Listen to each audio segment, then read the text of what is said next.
Hello दोस्तों, कैसे हैं आप सब। आई होप कि आप सब अच्छे होंगे। तो चलिए शुरू करते हैं आज की वीडियो। और इसमें हम बात करने वाले हैं सोरठा छंद के बारे में।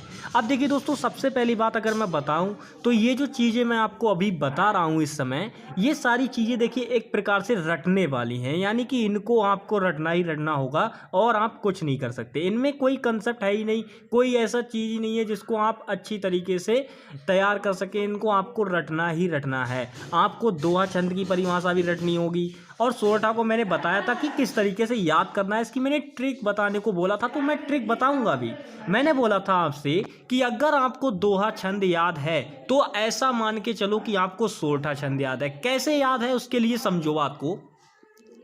एक इनका कॉमन पॉइंट ये होता है कि जो सोरठा होता है दोस्तों, ये दोहे का उल्टा होता है, जो कि मैंने यहाँ पे लिख रखा है, जो कि दोहे का उल्टा होता है। ये बात मैंने यहाँ पे लिख भी रखी है, ठीक है।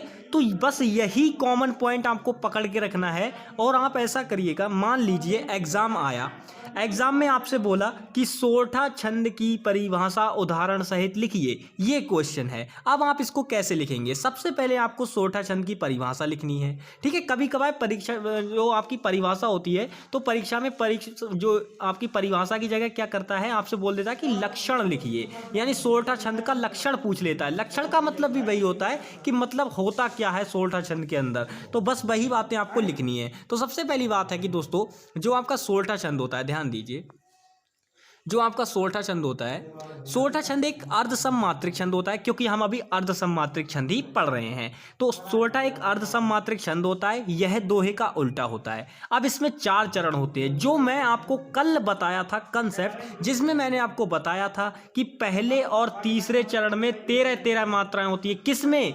दोहे में। और दूसरे और चौथे चरण में 11-11 मात्राएं होती है। ये बात मैंने आपको बताई थी। अब इसका उल्टा कर दो, यानी पहले और तीसरे चरण में 11-11 मात्राएं हो जाएंगी, दूसरे और चौथे चरण में 13-13 मात्राएं हो जाएंगी। वो आपका क्या हो जाएगा? सोरठा छंद हो जाएगा। अब देखिए, ये जो उदाहरण आपके सामने लिख रखा है, ये आपको लग रहा होगा कि बहुत ही टफ टाइप का एग्जाम्पल है। बस ऐसा कुछ नहीं है, ये आपका कुछ नहीं किया गया है। बस दोहे को घुमा के, यानी कि कान पकड़ के ऐंठ दिया गया है उसका। यानी कि क्या किया गया है, इसकी जो पहली पंक्ति है उसे दूसरा बना दिया गया है, दूसरी पंक्ति को पहला बना दिया गया है। इसी प्रकार तीसरी पंक्ति को चौथा बना दिया गया है, चौथी को तीसरा बना दिया गया है। यानी आप दोहे को सोरठे में कन्वर्ट कर सकते हो। अगर मान लीजिए, इसको बोलते हैं निंजा टेक्निक। निंजा टेक्निक ये है, मान लीजिए सोरठा लिखने को आ गया एग्जाम में, ठीक है, लेकिन आपको क्या है कि आपको सोरठा मतलब आपको दोहा पता है, बट सोरठा आपको समझ में नहीं आ रहा है कि आप कौन सा उदाहरण लिखे सोरठा का।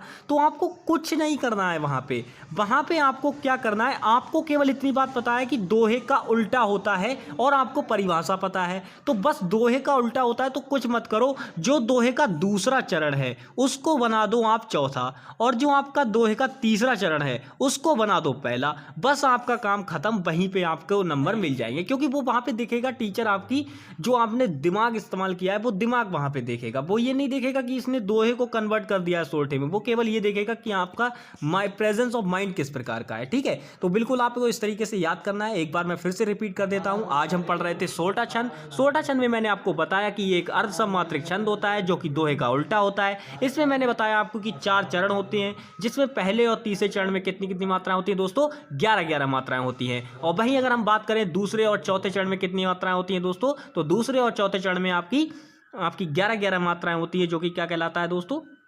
दूसरे और चौथे चरण में 13-13 मात्राएं होती है। सॉरी, ध्यान दीजिएगा, पहले और तीसरे चरण में 11-11 मात्राएं होती हैं, दूसरे व चौथे चरण में 13-13 मात्राएं होती है। बस इतनी बात आपको याद रखनी है। बाकी ये हो गया आपका इसका एग्जाम्पल।